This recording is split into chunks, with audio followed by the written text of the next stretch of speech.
The final home game at Neyland Stadium this year, at least in the regular season, it happens tomorrow. What's a scout on the UTEP Miners and a little bit of senior day notes? All that and more. It's your Friday Locked On Vols.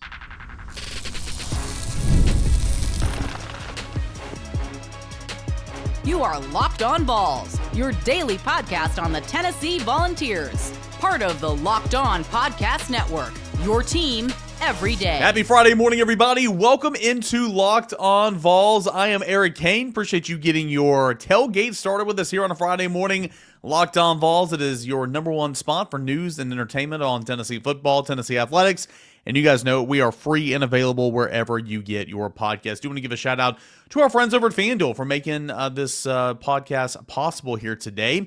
New customers can place a $5 bet and you'll get started with $150 in bonus bets if you win your first $5 bet. Visit FanDuel.com to go ahead and get started today. You got a fun show coming up. Boogie Bentley is going to join me for segments 2 and 3. We're going to talk about the playoff rankings, the SEC versus Big Ten conversation in that regard, what needs to happen for Tennessee to make the playoffs, all that and more is coming up in segments 2 and 3. But here in segment number 1, did want to give just a touch on UTEP, right? I mean, Tennessee is playing UTEP.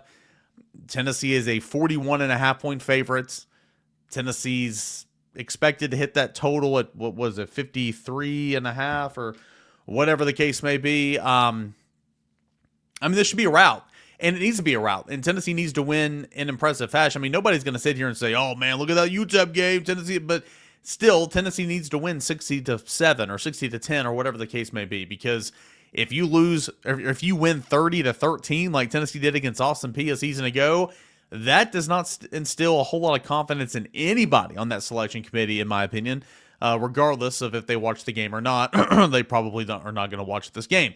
So Tennessee needs to win in a big way. So in order to do that, how are they going to do that? Who is UTEP? Well, Scotty Walden, former Austin Peay head coach, speaking of those Govs, is now the head coach over at UTEP. There's going to be a lot of mesh. There's going to be a lot of underneath routes and all that type of stuff. And Tennessee's linebackers are going to be on their horse running sideline to sideline. That's kind of the the strategy that you saw from Austin Peay a season ago. But Scotty Walden's there. It's his first season. Of course, UTEP is 2-8 so far this year. And in Conference USA, they are 2-5.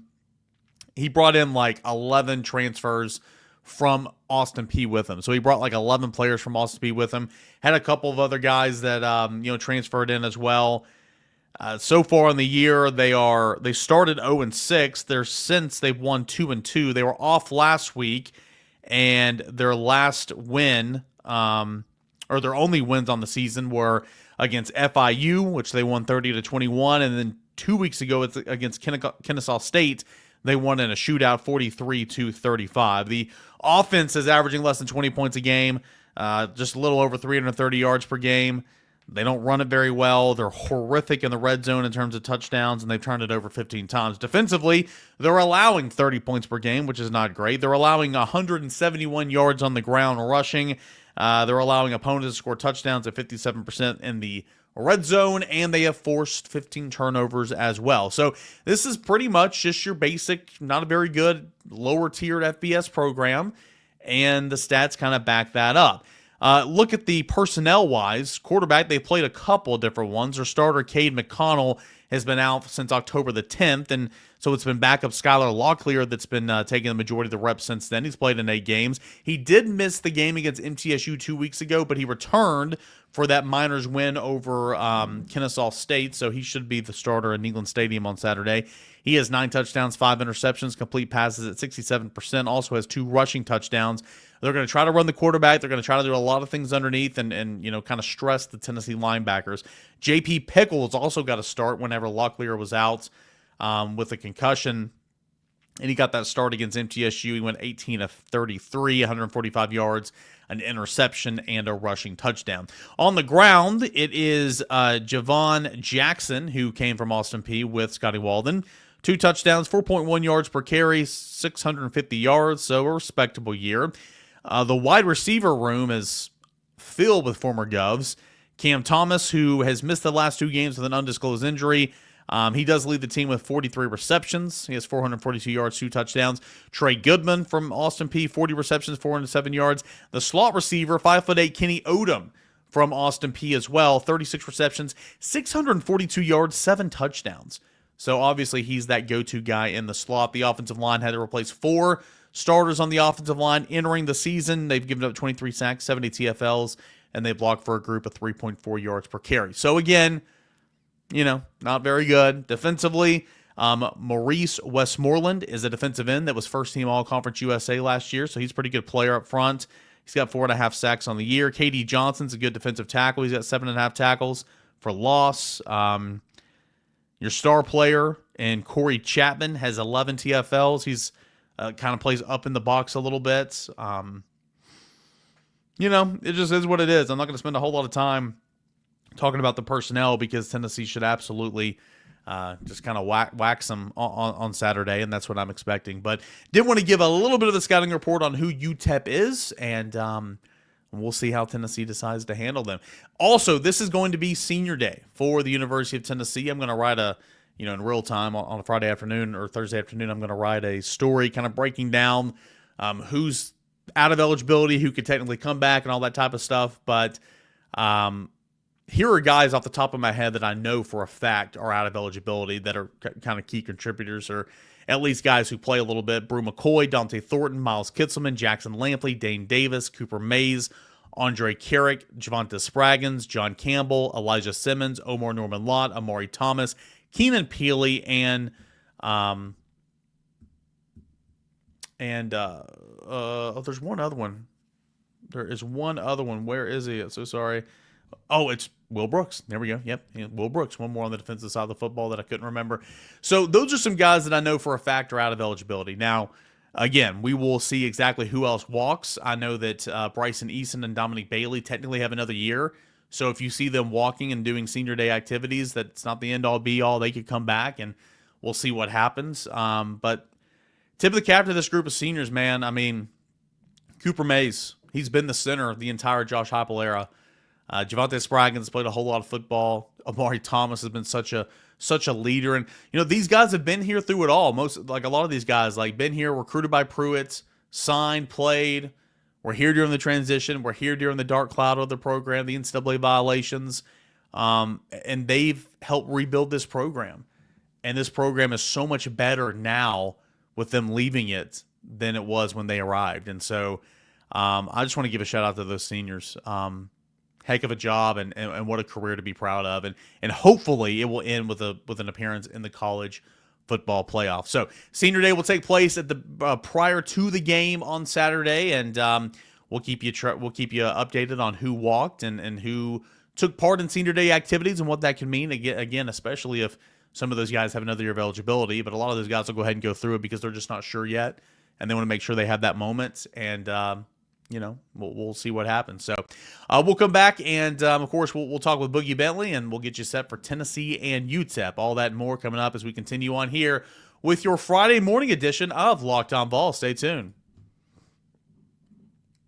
Hey guys, I want to tell you about our friends over at PrizePicks. It is the best place to get real money sports action. With over 10 million members and billions of dollars in awarded winnings, PrizePicks has made daily fantasy sports accessible to all. You just pick more than or less than on at least 2 players for a shot to win up to 100 times your cash. Run your game all season long on PrizePicks. PrizePicks is a whole lot of fun. You can mix and match college level, NFL level, different sports, NBA, college basketball. You just have, like I just said a moment ago, you have a stat projection. You pick for a certain player, say Los Angeles Lakers and Dalton Connect, right?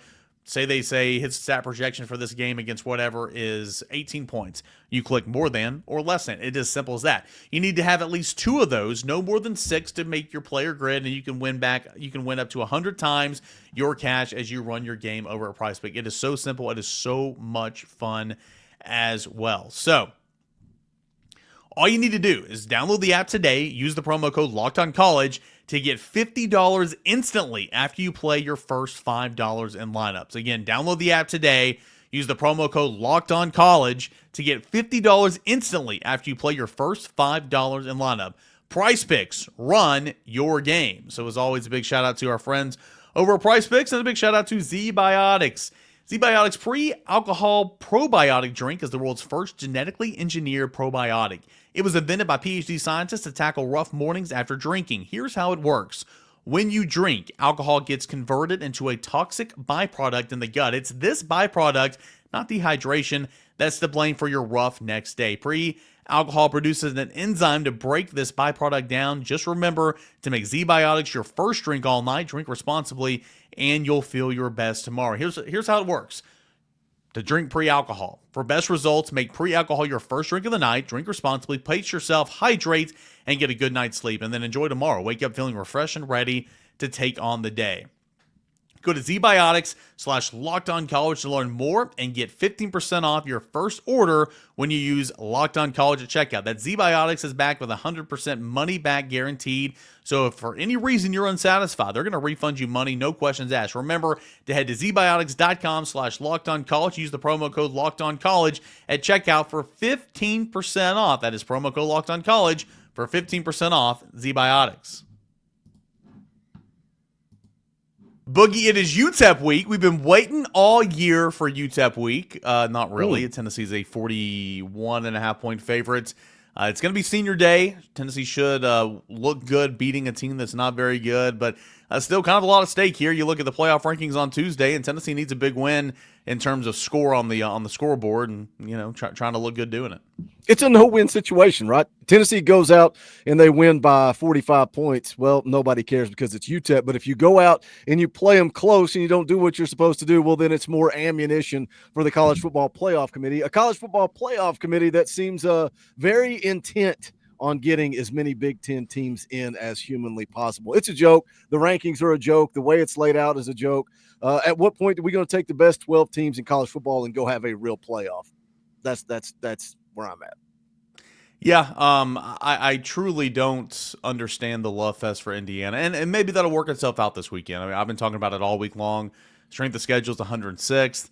They play Ohio State. If Ohio State goes out there and beats them by 21 to 28 points, then maybe none of this matters because I don't think Indiana deserves to be in the college football playoff. But to your point, it truly does look like the Big Ten's like, or the committee's like, we have to get 4 Big Ten teams. We have to get 4. We have to get 4 from the SEC. It can't be a 5-3 split. It's got to be 4-4. Like they're so focused on that, it feels like. And honestly, again, head-to-head does not matter. Strength of schedule does not matter. It only matters how many losses you have and when those losses occurred. Alabama's loss to Tennessee doesn't matter. Notre Dame's loss to Northern, whoever the hell they play, doesn't matter. I mean, none of that crap matters. If you lose, and here's the lesson here. If you lose in September, because that loss doesn't mean a thing, right?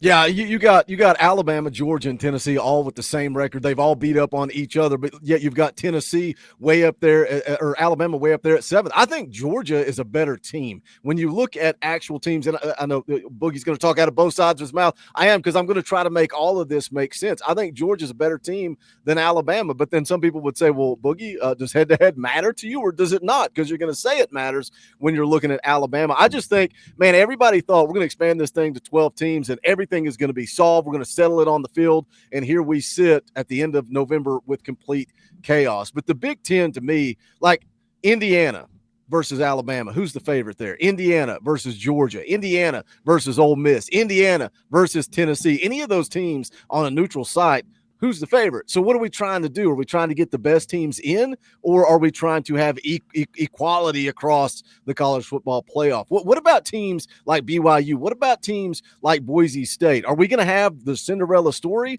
I don't think we are. This isn't March Madness. This isn't that Boise State run back in the day when they got into the bowl game against Oklahoma. I think you need to take the 12 best teams and go have a legitimate playoff, but I don't know that we're ever going to get that. Here's a question I have for you, and I was talking with Ron Shumpert about this yesterday, and then I kind of contradicted myself because, I mean, if you told me right now, do I truly believe 4 of the best 5 teams in the country are from the Big Ten, I'd say you're crazy. Like, you're crazy. Like, I mean, Oregon, Big Ten. It's new to the Big Ten, but Big Ten. Ohio State, Big Ten. Texas, SEC. Penn State, Big Ten. Indiana, Big Ten.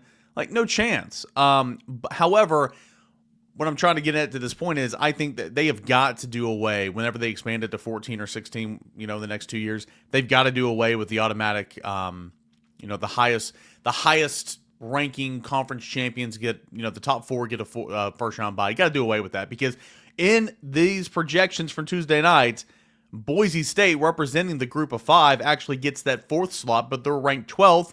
And BYU, who is ranked 14th, gets in the field. Like, it makes no sense to me. It's unfair. But then on the flip side, like in this scenario, again, 3 of the top 4 teams would be getting buys, and they're from the Big Ten.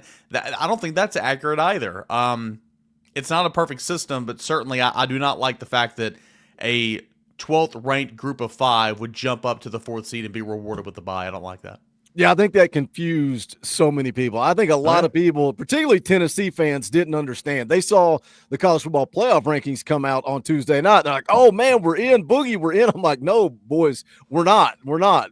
But yeah, I agree. Boise State getting a first-round bye, like the way this bracket lays out, if Ohio State beats BYU and then they go play Boise State, what does that score look like? I think Ohio State's a good football team. I do.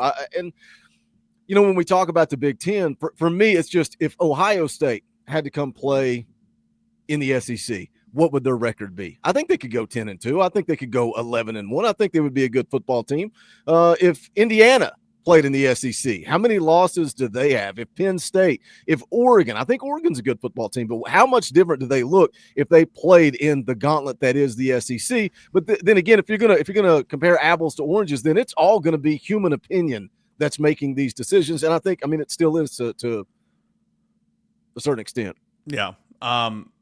Again, we've had conversations, written stories about it, but what are you going to be watching this weekend outside of Tennessee and UTEP? What games are you going to be watching that could play a hand in getting Tennessee in the playoff? Because there's a couple this weekend. There's a few next weekend. And, of course, we'll see what happens on Conference Championship Saturday. But what are you going to be paying attention to the most this weekend?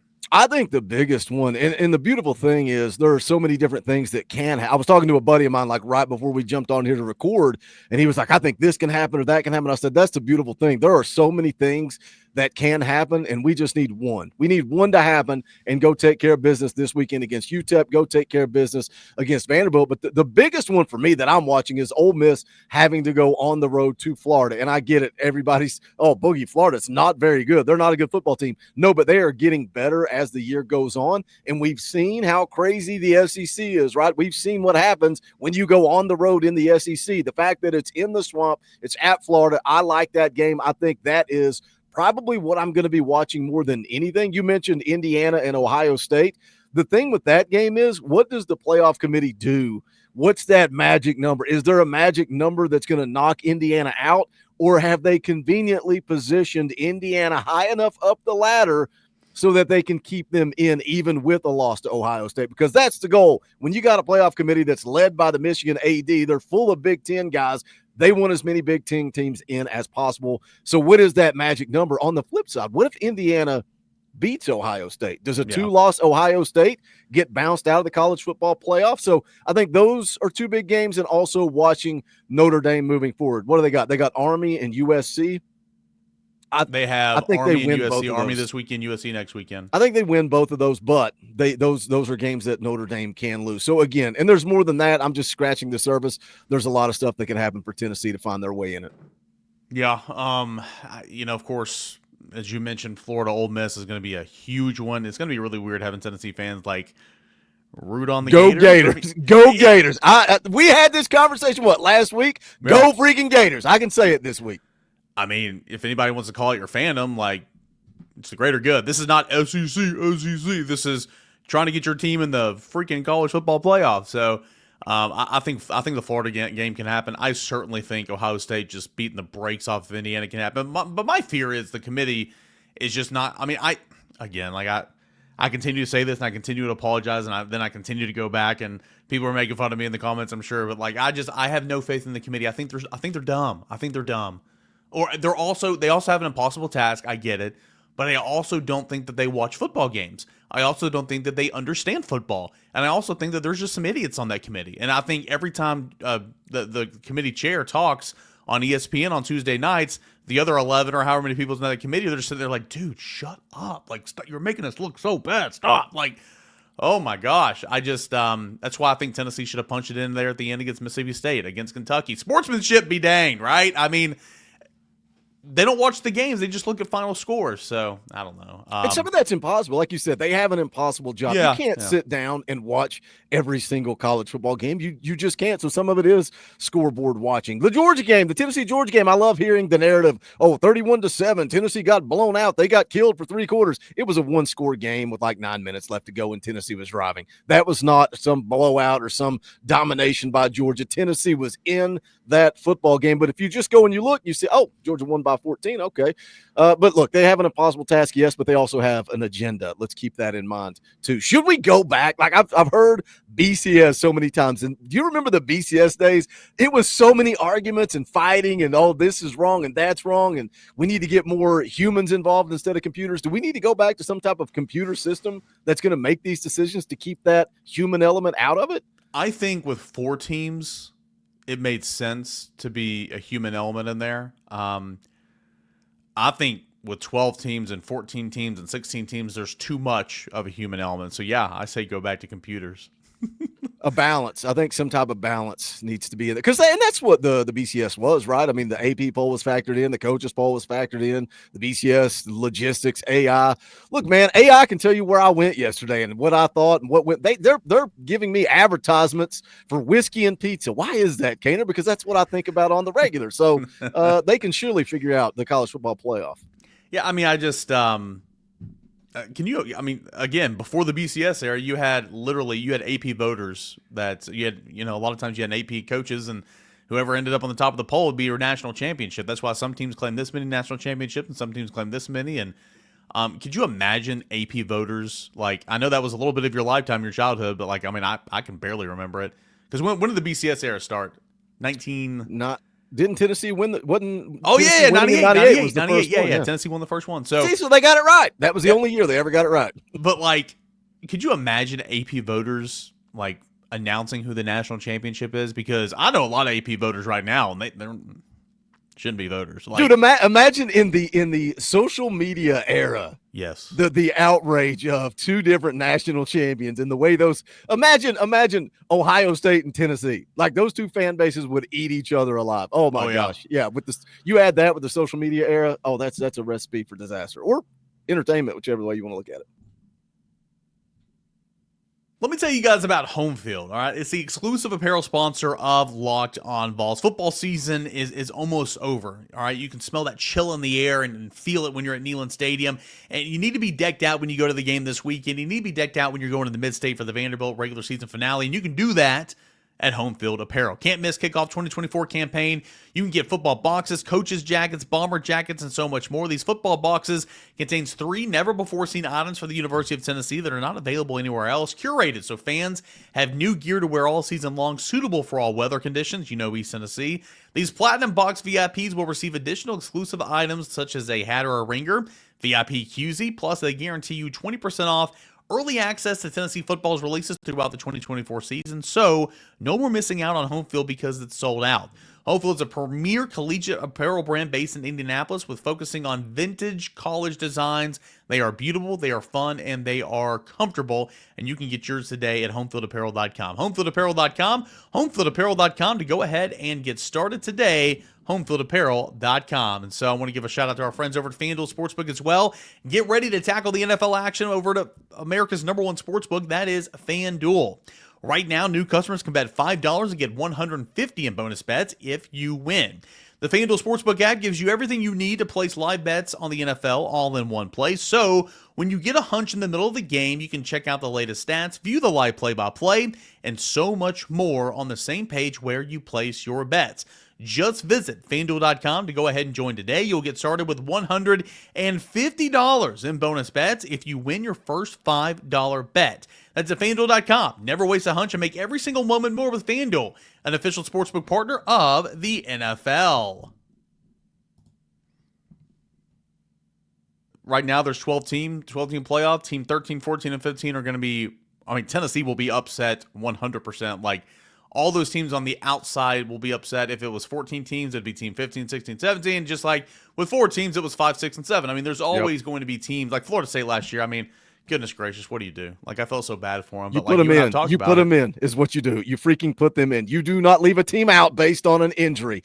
What you look at is what they have done to get it. I will die on this hill. The same people that say, Boogie, you can't put Florida State in are the same ones that are mad about where Tennessee was in the rankings when they got screwed against Alabama because Hendon Hooker was hurt. It's the same nonsense. It's the same BS. Florida State should have gone and gotten destroyed. They should have gone and gotten destroyed. Tennessee went on the road and got destroyed by South Carolina. So that's why Tennessee was obviously ranked. I mean, sure, should they have finished ranked ahead of Alabama that year? Maybe, but like, you were missing out of the playoffs anyway. So like, to me, that just doesn't matter. Like, who cares? Like, but it's the same thought process. True. Yeah, and like, I mean, everybody wants to say, well, Hendon Hooker and all this. Like, Tennessee was losing by 30 when Hooker got hurt in that game too. So it's like they were not going to win. Anyway, that's 2 years ago. Sidebar. And I don't want to. Thanks for bringing up Florida State and pissing me off. I don't want to make enemies because it's tough, man. Like again, let's not get into it. I agree with the committee last year. Let's not get into it. Let me drop that bomb. It's okay. You can be wrong. You can be wrong. It's okay. Let's just move on. I mean, you can be wrong just like your draft last week. I mean, hey, you know what I'm saying? Yeah, but I wasn't, so I don't know what that feels like. In our Lord of a Year 2024, my team was much, much better. In 2026 and 7, you probably got something to work with there. But they don't transfer out on me. Yeah, they don't transfer out. All right, let's talk about Senior Day coming up this week, man. Like, there's not a lot of juice. There's not a lot to talk about UTEP. I mean, it's what it is. It's one of those games. One of the worst FBS programs in the country. Tennessee's a 41.5-point favorite. It is Senior Day, and that's something that I think should be recognized even more nowadays, especially those seniors that stay here, go to school, sign, and stay. Especially some of those guys that transfer in have been here for 3-4 seasons, like Brew McCoy. Because it's just not, you don't have many seniors anymore. And you have guys that will come in and have a cup of coffee. Miles Kutzman will not even have been here a year.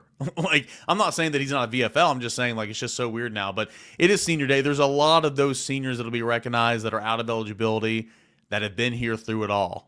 Cooper Mays and Omari Thomas, those two jump off the screen to me. I mean, it should be a special moment for those guys because truly they have their handprints all over this program and all over these wins the past couple of years.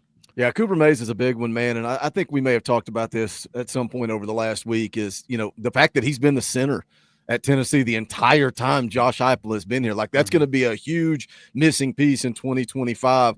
But then also you mentioned Omari Thomas, and I loved hearing him talk with the media this week and talking about the difference when he came in. And yes, he loved Tennessee and he came here, he chose here. He thought he could be developed and become an NFL type of player. And then he goes on to say when the new coaching staff came on, it became more of a brotherhood and a family, and he spoke to the culture. I think those were strong words with Omari Thomas. But like you said, man, some of these guys, they went through it, man. They were here at rock bottom and seeing where this program is at in year 4 of the Josh Heupel era. And I get it, man. If we go 10-2 and we get left out of the college football playoff, that's a disappointment. But the fact that Josh Heupel could possibly, if he goes and beats UTEP and Vanderbilt, I get it. He's got to go do it. But if you go 10-2, for Josh Heupel to do that twice in 4 years, something that no coach has done. They have not won 10 regular season games since Philip Fulmer was fired. And even if you look before Fulmer, not a lot of Tennessee coaches were making it a regular thing to win 10 regular season games. We were at rock bottom. Now we're looking at 10-win seasons and saying, this ain't good enough, Cainer. Winning 10 games ain't good enough. And that speaks to the senior leadership of this football team and guys that have stuck with it. Do you think, you mentioned Brew McCoy, obviously bouncing back from injury. Keenan Peely is going to be a heart-wrencher on Saturday, seeing that kid run through the tee for the last time. I'm sure he will hug Josh Heupel's neck, and there will be plenty of tears shed for him. I hate to see him go out the way he's going out. John Campbell, too, right? I mean, dude, I mentioned we were talking about this Wednesday night on the Talking Vols live stream. No, I'm serious, man. John Campbell, yes, do we yell at him and we get mad at John Campbell and talk about his false starts and his holding penalties? You're talking about a kid that's going into his senior season and wants to be that left tackle, that money position, and he gets told, hey, we got a kid in Lance Hurd that wants to transfer in. He wants to play left. John Campbell says, throw me on over at the right, coach. I'll play right tackle. I got no problem. That's a teammate, man. That's a dude that believes in the culture at Tennessee and making that shift to right tackle. I think it is big. I think it does show that he cares about this football team. But yeah, Senior Day, big deal, man. These kids have been through it. Some of them been through it. And who do you think goes through Senior Day that's not a senior besides James Pierce? later on this afternoon after we record this, I'm gonna try to sit down and write and break down like, okay, here are seniors that have no eligibility remaining. Here are seniors who have a COVID year if they want. Here are redshirt juniors who might leave or might come back. Because you're breaking those down. But I mean, I have a list that I off the top of my head that I made the other day of just guys that I know for a fact are out of eligibility. And I mean, like offensive line, oh my God. And like, here's where Tennessee's been very fortunate the last 3 years to have guys like Dane Davis and Jackson Lampley that have stayed and played a ton of football. I mean, Dane Davis is a starter pretty much right now. Like, not every team has veterans that choose to stay and not want to leave and go play somewhere else, but like our insurance policies, like those guys are out of eligibility. Spraggins, Campbell, we just mentioned, of course, Cooper Mays, Andre Carrick. But as far as your question about guys who have another year, two that come to mind, Boogie, and forgive me, I don't know if it's a redshirt situation or if it's a COVID situation, but they have another year, and I could see them walking and doing the festivities, but also, as we know, that's not the end all be all. I could see them coming back, and right now, I'd probably lean these two coming back. I'm not breaking news here, but I would lean that's kind of what they're going to do. Bryson Eason, Dominic Bailey. Two guys who came in, both recruited by Jeremy Pruitt. I believe both were in the class of 2020. Hell, Bailey might have been 2019. No, that'd be way too early. But both those guys have another year, and I can see both those guys coming back. And there's more, again, but those are the two off the top of my head. And I think that'd be huge because obviously we know the defensive line. I know they play a lot of guys, but that defensive line coming off its worst game of the season, I recognize that. But that defensive line, even losing, Thomas and Norman Lott and Simmons and probably Pierce and maybe even Joshua Josephs, that defensive line's still going to be just nasty next year with everybody coming back. You think Joshua Josephs is gone? Probably not. Probably not. But I do think that he has put himself on NFL draft boards for this cycle. I do. I don't think it's enough to leave and try to go to the draft. But he has played well enough this year. The stats might not back that up, but he's played well enough this year where I think they know who he is now, and he'll probably benefit from playing another year. But Am I wrong, or did he say something with the media about doing things the right way and seeing what James Pierce is? Am I making this up, or did he say something about buying in? Because I think he has played way. But look, when he came in with Pierce, he was the guy we were all talking about. We were talking about Joshua Joseph, not James Pierce. And then Pierce kind of went and did his thing, and then it felt like, and maybe I'm completely making this up, that Joshua Joseph said, "Oh, I see that, and now I'm going to put in that work, and now here we are." I think he could benefit by coming back another year and maybe get the same type of hype that James Pierce got in 2024. Yeah, Joshua Joseph said a couple of things when he was with the media. That's why he doesn't speak to us much anymore. He was awesome. He's like, we got Omar Norman Love. Oh, I love that. We got Pierce, man. It's crazy, bro. Like I had that clip somewhere. He's like, he said, I got both of them. There's one he's like, they're scared. They're scared. I play that all the time on the intro. I love it. And he's sitting there wearing a shirt that says confidence on it. Like, let's go. But yeah, he's mentioned a couple of times like watching James Pierce go to work last year and how like instead of like being down in the dumps, like he wanted to get after it. So he's working with him and like, yeah, like he's got a winner's mindset for sure. So I'll be intrigued to see about him. So I'm going to work on that list and see exactly who does what and all that stuff. But I just think this group, man, like this will be the fourth straight year where Josh Heupel's like, this group could have left. They decided to stay. Tennessee was the laughingstock of college football. There was NCAA uncertainty hanging over the program, yet they stayed, and they're a massive, massive reason why Tennessee is where it is now. And you're right, man. Just a couple years ago, Tennessee would have killed for 8 wins in a season, and the privilege now upset at a potential 10-2 record. That's true. What about Dylan Sampson? I know you're about to change gears here. Dylan Sampson, does he stay or does he go? And I know he's a junior, but he also you broke the single season touchdown record. You're knocking on the door of the single season rushing record. Does he go pro? As a running back, I think he'd be so foolish not to go to the NFL draft because especially his usage this year, with the amount of carries he's generated this year, if he were to come back next year, oh my gosh, his stock would just not be high. It'd be like an Alabama running back. All those Alabama running backs got drafted over the years, but like they were used so much at Bama that they never really turned into, outside of Derrick Henry, never really turned into anything in the NFL. I saw Mel Kiper's big board, a couple weeks ago, and Dylan Sampson somehow wasn't a top 10 running back in this cycle. I don't know how that's possible. So I think he needs to evaluate where his stock is and all that. I get that. I think NIL would have to have a big pull into getting him back here. But I think it's a conversation for him. If he's projected to be a late round undrafted free agent, like maybe you come back and make some serious money and have a chance to win some more games. But I think for the nature of the position, especially his usage this year, we're talking about a guy that's leading the SEC and carries, and he hadn't even played. Remember, the first month of the season, he only played like half of the available quarters. I think that it would be silly if he had the opportunity not to go, but that's just me. Yeah, I agree.